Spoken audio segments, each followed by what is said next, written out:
ఎవరు చేశారు మానవ జాతికి ఆ పుణ్యము?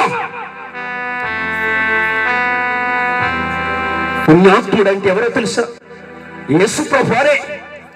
సకల జనుల పాపముతో మరణానికి గురైపోతున్న ఈ మానవ జాతికి తన రక్తమునిచ్చే పుణ్యం చేసిన పుణ్యాత్ముడు యేసుక్రీస్తు దేవుడు. ఈ రాత్రి ఈ మాటకి సంపూర్ణమైన అర్థం తెలుసుకో.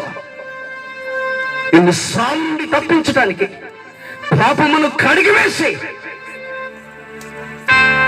మోక్షానికి చేర్చడానికి ఈ లోకానికి యేసుక్రీస్తు నరుడుగా వచ్చి తన రక్తమును సిందించి మహాపుణ్యము చేశాడు. అందుకే యేసు ఒక్కడే పుణ్యాత్ముడైన, పురుషులలో ఉత్తముడు, ఈ సృష్టికి కర్త, నీ కన్న తండ్రి అయిన